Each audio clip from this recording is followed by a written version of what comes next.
ৰাজ্য চৰকাৰৰ কৰ্মচাৰীসকলৰ বাবে জনাব বিচাৰিছোঁ পুনৰ কেইবাটাও গুৰুত্বপূৰ্ণ খবৰ। কৰ্মচাৰীসকলৰ বাবে কেইবাটাও নতুন নিৰ্দেশ আহিছে। সুখবৰ আহিছে কৰ্মচাৰীসকলৰ বাবে। কৰ্মচাৰী, শিক্ষক, টিউটৰ, অংগনবাড়ী, আশা, ৰন্ধনকৰ্মী সকলোৰে বাবে পুনৰ 8টাকৈ গুৰুত্বপূৰ্ণ খবৰ লৈ আহিছোঁ। সবিশেষ আপোনালোকক জনাব বিচাৰিছোঁ। ভিডিঅ'টো প্ৰথমৰ পৰা শেষলৈকে চাই থাকিব। জনাব বিচাৰিছোঁ আজি প্ৰথমটো গুৰুত্বপূৰ্ণ খবৰ। 22 ছেপ্টেম্বৰত লোকেল হলিডে ঘোষণা কৰা হৈছে আৰু BTCত এই লোকেল হলিডে ঘোষণা কৰা হৈছে আৰু 22 নৱেম্বৰত অনুষ্ঠিত হ'ব লগা ভোট গ্ৰহণৰ পৰিপ্ৰেক্ষিতত এই স্থানীয় বন্ধ ঘোষণা কৰা হৈছে। ইপিনে দ্বিতীয়টো গুৰুত্বপূৰ্ণ খবৰ আহিছে ৰাজ্যৰ কৰ্মচাৰীসকলৰ বাবে আন এটা সুখবৰ। 14-15 নৱেম্বৰত বিশেষ ছুটি লাভ কৰিব আৰু 3 দিন একেলেঠাৰিয়ে বন্ধ পাব চৰকাৰী কৰ্মচাৰীয়ে। চৰকাৰী অধিসূচনা প্ৰকাশ হৈছে। 14-15 নৱেম্বৰ মাতৃ-পিতৃ বন্দনাৰ বাবে 2 দিনৰ বিশেষ ছুটি, লগতে দেওবাৰ বন্ধ হোৱাৰ বাবে 3 দিন একেৰাহে ছুটি লাভ কৰিব। কিন্তু ইয়াৰ বাবে SOP নিৰ্ধাৰণ কৰি দিয়া হৈছে। এই ছুটি লাভ কৰিবলৈ হ'লে বিশেষ পৰ্টেলৰ জৰিয়তে আপোনালোকে আবেদন কৰিব লাগিব আৰু মাতৃ-পিতৃ বন্দনাৰ অফিচিয়েল যি ৱেবছাইট দিয়া হৈছে matripitri-bandana.assam.gov.in ৰ জৰিয়তে এই বিশেষ ছুটি লাভ কৰিবৰ বাবে আপোনালোকে আবেদন কৰিব লাগিব। ইপিনে কৰ্মচাৰীসকলৰ বাবে আন এটা সুখবৰ আহিছে। বাতিল হ'ল বেতন কৰ্তনৰ নিৰ্দেশ। অসম ৰাজ্যিক প্ৰাথমিক শিক্ষক সন্মিলনীৰ প্ৰয়াসৰ ফলত অৱশেষত দৰমহা কৰ্তনৰ নিৰ্দেশ বাতিল কৰিছে। প্ৰতিশ্ৰুতি আহিল যে ঠিকাভিত্তিক শিক্ষকৰ কৰ্তন কৰা বেতন ঘূৰাই দিয়া হ'ব।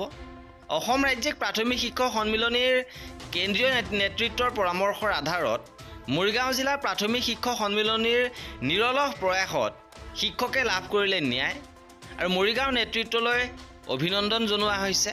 এইবাৰ জনাব বিচাৰিছোঁ কৰ্মচাৰীসকলৰ বাবে আন এটা সুখবৰ আহিছে।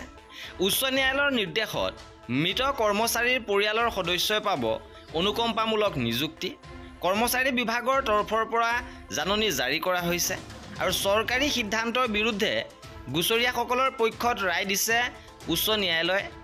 কেবিনেট সিদ্ধান্তৰ জৰিয়তে ৰাজ্য চৰকাৰে চাকৰিয়ালসকলৰ অকালতে মৃত্যু হোৱা ৰাজ্যিক কৰ্মচাৰীৰ ক্ষেত্ৰত পূৰ্বৰ পৰা বাহাল থকা অনুকম্পামূলক নিযুক্তি প্ৰক্ৰিয়া বাতিল কৰিলেও গুৱাহাটী উচ্চ ন্যায়ালয়ৰ হস্তক্ষেপত নিৰ্দিষ্ট কেতবোৰ মৃত কৰ্মচাৰীৰ পৰিয়ালৰ ক্ষেত্ৰত পুনৰ অনুকম্পামূলক নিযুক্তি দিব পাৰিব। সেইমৰ্মে ৰাজ্যৰ কৰ্মচাৰী বিভাগে এক জাননী জাৰি কৰিছে। উল্লেখ্য যে কেবিনেট সিদ্ধান্তৰ ভিত্তিতে কৰ্মচাৰী বিভাগে যোৱা বছৰ 18 ছেপ্টেম্বৰত এক অফিচ মেমৰেণ্ডাম জাৰি কৰি অকালতে মৃত্যু হোৱা ৰাজ্যিক কৰ্মচাৰীৰ পৰিয়ালৰ সদস্যক অনুকম্পামূলক নিযুক্তিৰ নিয়মাৱলী বাতিল কৰি মৃতকৰ অৱসৰকাল পৰ্যন্ত সম্পূৰ্ণ দৰমহা আৰু পৰৱৰ্তী সময়ত পৰিয়াল পেঞ্চন দিয়াৰ নিয়ম কৰিছিল। ইয়াৰ বিৰুদ্ধে আব্দুল কাদিৰ বাক্সিসহ একাংশ মৃত কৰ্মচাৰী পৰিয়ালে উচ্চ ন্যায়ালয়ৰ কাষ চপাত ন্যায়ালয়ে যোৱা 3 এপ্ৰিলত জাৰি কৰা নিৰ্দেশ মৰ্মে গুচৰীয়া কৰ্মচাৰীৰ পৰিয়ালৰ সদস্যসকলক অনুকম্পামূলক নিযুক্তি দিয়াৰ সিদ্ধান্ত লৈছে। সেইমৰ্মে ন্যায়ালয়ৰ কাষ চাপি নিজৰ অনুকূলে ৰায় আদায় কৰা মৃত কৰ্মচাৰীৰ পৰিয়ালৰ সদস্যসকলক অহা 15 ছেপ্টেম্বৰৰ ভিতৰত নিৰ্দিষ্ট তথ্যপাতি দাখিল কৰিবলৈ সময়সীমা ধাৰ্য কৰি দিছে কৰ্মচাৰী বিভাগে। ইপিনে চৰকাৰী চিকিৎসালয়ৰ অস্থায়ী স্বাস্থ্যকৰ্মীৰ অনিৰ্দিষ্টকালীন ধৰ্মঘট। ভাত দিয়ক নহ'লে আমাক গুলিয়াই মাৰক, এই ধ্বনিৰে তেওঁলোকে আহ্বান জনাইছে। অসমৰ স্বাস্থ্য বিভাগটোক গতিশীল কৰি ৰখা চৰকাৰী চিকিৎসালয়সমূহৰ 4 সহস্ৰাধিক অস্থায়ী কৰ্মচাৰীয়ে সচলত ন্যায্য প্ৰাপ্তিৰ দাবীত আৰম্ভ কৰিছে অনিৰ্দিষ্টকালীন ধৰ্মঘটৰ কাৰ্যসূচী আৰু চৰকাৰী চিকিৎসালয়ত ট্ৰেচাৰ টনাৰ পৰা আৰম্ভ কৰি ৰোগীক টিকট দিয়ালৈকে জৰুৰীকালীন সময়ত 24 ঘণ্টা পৰ্যন্ত সেৱা আগবঢ়োৱা অথচ 1000ৰ পৰা 4000 টকা মজুৰি পোৱা এইসকল অস্থায়ী কৰ্মচাৰীয়ে নিয়মীয়াকৰণৰ বাবে দাবী তুলিছে। ইপিনে নামৰূপ তাপবিদ্যুৎ প্ৰকল্পত ৰাজ্যিক বিদ্যুৎ কৰ্মচাৰী সংঘৰ প্ৰতিবাদ। কৰ্মচাৰীৰ পদোন্নতি পদ বিলুপ্তিৰ বিৰোধিতা কৰিছে।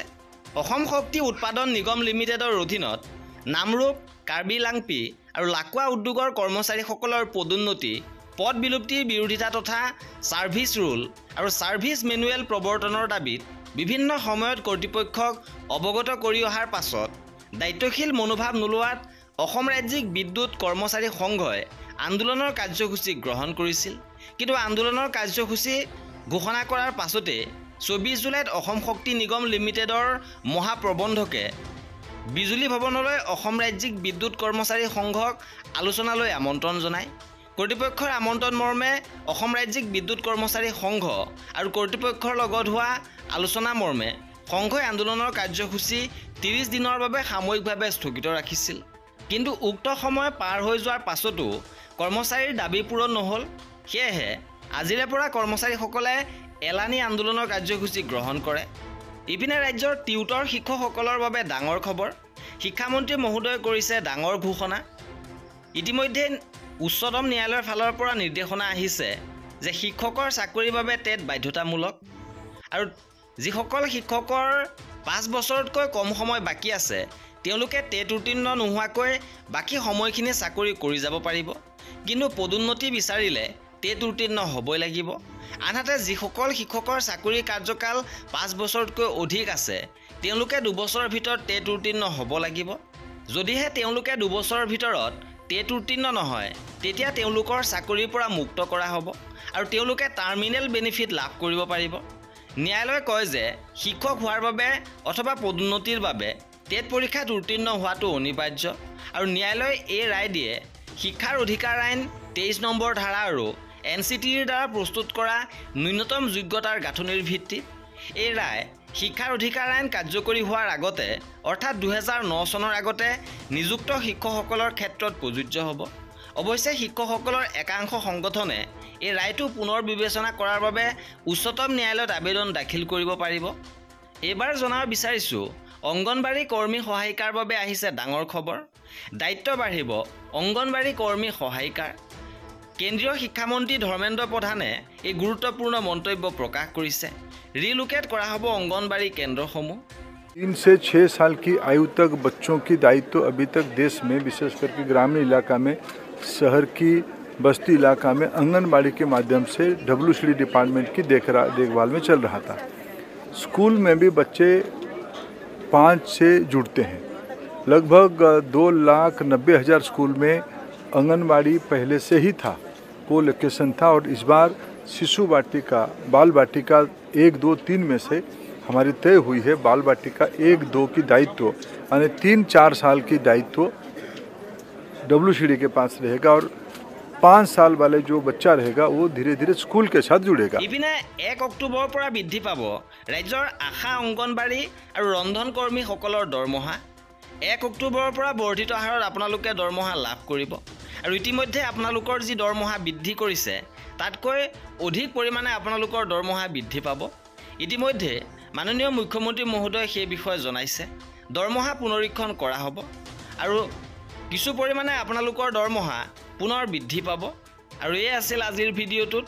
কৰ্মচাৰী আৰু পেঞ্চনাৰৰ সকলো খবৰ পাই থাকিবৰ বাবে আমাৰ চেনেলটো ছাবস্ক্ৰাইব কৰি ৰাখিব। ভিডিঅ'টো শেষৰলৈকে চোৱাৰ বাবে বহুত ধন্যবাদ।